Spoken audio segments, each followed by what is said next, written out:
Ya, pemeriksaan penunjang bradikardi yang pertama itu adalah elektrokardiogram ya.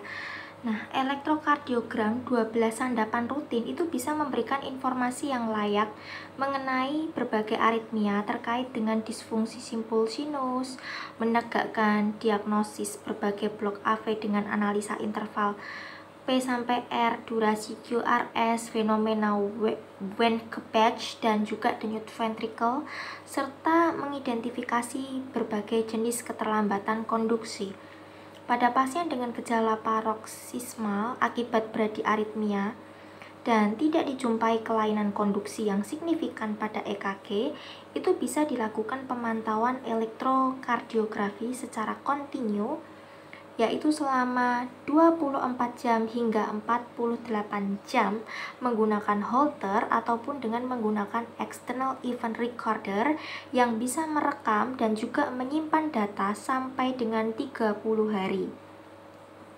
Implantable loop recorder adalah perangkat yang mempunyai kemampuan untuk merekam kejadian aritmia selama 18 sampai dengan 24 bulan dan bisa dipakai pada pasien dengan gejala yang jarang terjadi, yang mana penegakan diagnostik itu tidak bisa dilakukan berdasarkan informasi dari perangkat yang sudah disebutkan sebelumnya.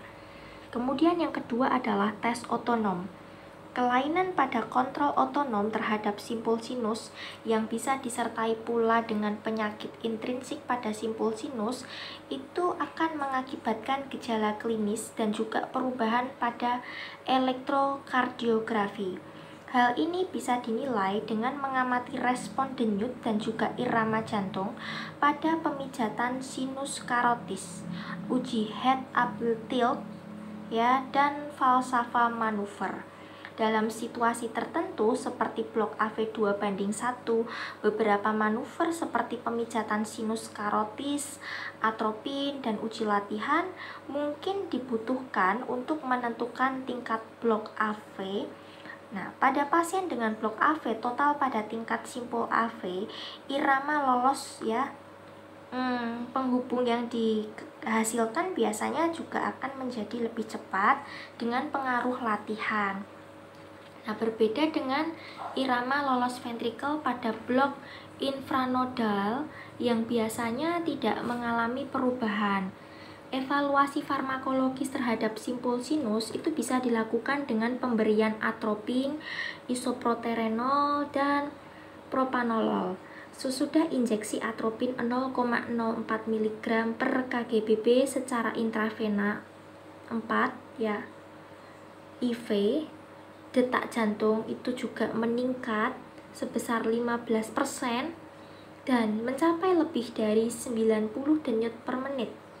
Pemberian infus isoproterenol 1-3 Ug per menit juga akan meningkatkan denyut jantung itu sebesar 25%. Pasien dengan disfungsi simpul akan memperlihatkan kurangnya respon denyut jantung terhadap pemberian obat tersebut. Metode lain untuk menilai fungsi simpul sinus adalah dengan mengukur denyut jantung intrinsik atau IHR ya dari simpul sinus saat pengaruh otonom itu diberikan oleh atropin 0,04 mg per kgbp dan propranolol 0,2 mg per kgbp menggunakan rumus IHR sama dengan 107,2 ya dikurangi 0,53 kali usia denyut per menit. Pasien dengan disfungsi simpul sinus itu akan memperlihatkan denyut jantung intrinsik yang rendah.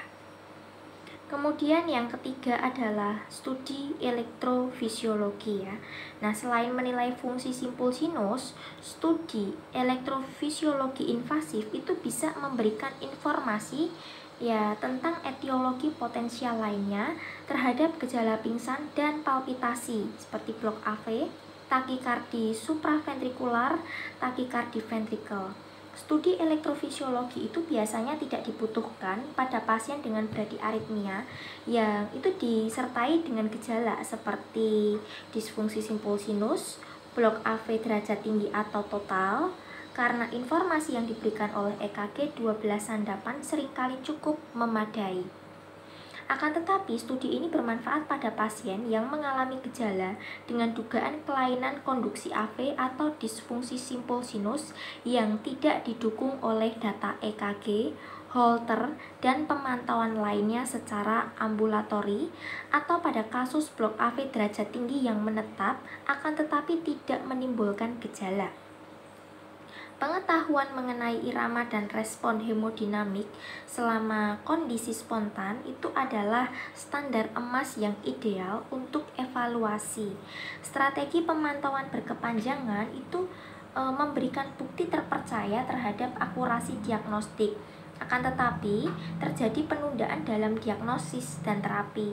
Seringkali itu dibutuhkan waktu atau diperlukan waktu yang lama sampai suatu peristiwa itu bisa didokumentasikan dan terdapat kejadian berulang sampai mengancam jiwa dan bahkan kematian. Sebaliknya, strategi uji laboratoris, ini tes otonom, uji latihan, dan studi elektrofisiologi itu mempunyai keuntungan dari diagnosis dan terapi secara cepat, akan tetapi terhambat oleh adanya risiko yang signifikan dari kesalahan diagnosis akibat interpretasi yang kurang tepat.